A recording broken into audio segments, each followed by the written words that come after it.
20 साल की मेहनत, 20 साल की साझेदारी और 20 साल की उम्मीदों पर अब अमेरिका के एक आदमी ने हथौड़ा चला दिया है।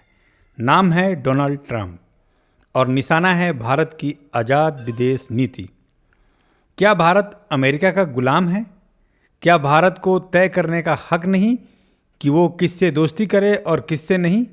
आज हम बात करेंगे उस दोगलेपन की जो ट्रंप के चेहरे से अब खुलकर सामने आ गया है। जब 1998 में भारत ने पोखरण परीक्षण किया था, तब अमेरिका ने सबसे पहले भारत पर प्रतिबंध लगाए थे, पर भारत झुका नहीं। धीरे धीरे रिश्ते सुधरे। 2005 से लेकर 2020 तक भारत और अमेरिका के बीच सामरिक सहयोग तेज हुआ।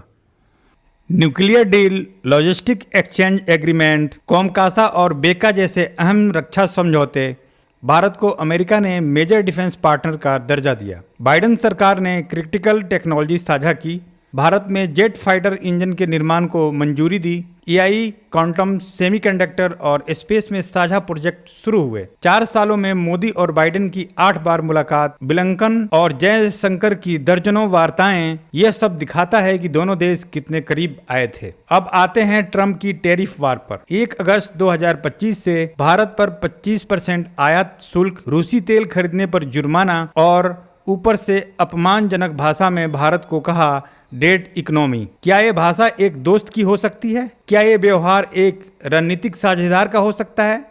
ट्रंप कहते हैं कि भारत ब्रिक्स, रूस और ईरान से रिश्ते बनाकर अमेरिका को धोखा दे रहा है। लेकिन जरा सोचिए, क्या भारत किसी का उपनिवेश है? क्या एक स्वतंत्र देश को अपने हित के फैसले लेने का अधिकार नहीं? ट्रंप खुद चीन से रिश्ते सुधारना चाहते हैं, रूस को खुश करने के लिए जेलेंस्की को नीचा दिखाते हैं, पाकिस्तान को फिर से सैन्य सहायता देने की बात करते हैं। फिर जब भारत रूस से तेल खरीदता है, ईरान से संपर्क रखता है या ब्रिक्स को मजबूती देता है, तो अमेरिका को बुरा लगता है। भारत के लिए नियम अलग क्यों? क्या अमेरिका चाहता है कि भारत सिर्फ उसकी हाँ में हाँ मिलाए? यही असली दोगलापन है। भारत की इंडिया फर्स्ट नीति अमेरिका की फर्स्ट से टकराती है, तो इसमें गलत क्या है? हर देश को अपने लोगों के हितों की रक्षा करने का हक है। भारत अब कोई डिपेंडेंट देश नहीं रहा। 2025 में भारत चौथी सबसे बड़ी अर्थव्यवस्था है और जल्द ही तीसरे नंबर पर होगा। भारत खुद हथियार बना रहा है, हाइपरसोनिक मिसाइलें, अगली पीढ़ी के टैंक, एआई से चलने वाले युद्ध ड्रोन और आत्मनिर्भर रक्षा इंफ्रास्ट्रक्चर। F-35 का लालच दिखाकर ट्रंप भारत को बांधना चाहते थे, पर भारत ने मुंहतोड़ जवाब दिया। F-35 डील ठुकरा दी और रूस से Su-57 स्टील्थ फाइटर जेट की दिशा में कदम बढ़ाया। ट्रंप के सलाहकार जैसे सीनेटर लिंडसे ग्राहम 500% टैरिफ की धमकी दे रहे हैं। थिंक टैंक्स जैसे एस्लेट एलिस, जो पहले भारत के समर्थक थे, अब भारत को महाशक्ति का भ्रम बता रहे हैं। ये सब ट्रंप प्रशासन के भारत विरोधी रवैये की ओर इशारा करता है, क्योंकि भारत अब सिर्फ अमेरिका के पीछे पीछे चलने वाला साथी नहीं रहा। भारत अब नेतृत्व कर रहा है, ग्लोबल साउथ की आवाज बन चुका है, ब्रिक्स में सक्रिय भूमिका निभा रहा है, ईरान के साथ तेल समझौते कर रहा है, रूस के साथ संयुक्त रक्षा परियोजनाएं चला रहा है। भारत चाहता है एक बहुध्रुवीय मल्टीपोलर वर्ल्ड, जहां सिर्फ वाशिंगटन ही नहीं, दिल्ली की भी आवाज गूंजे, और अमेरिका को ये मंजूर नहीं। इसलिए ट्रंप ने टैरिफ का बहाना बनाया।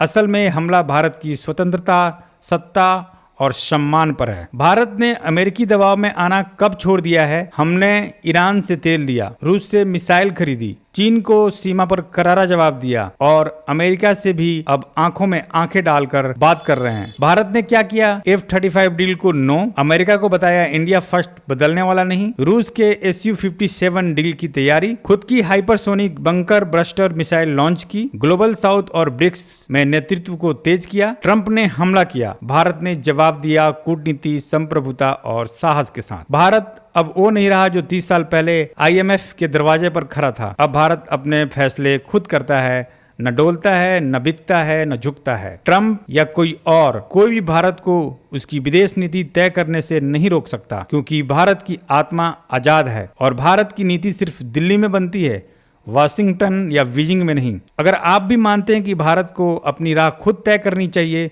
तो इस वीडियो को शेयर कीजिए, कमेंट कीजिए। जय हिंद और सब्सक्राइब कीजिए हमारे चैनल इंडियन नॉलेज शो को। भारत बोलेगा और दुनिया सुनेगी।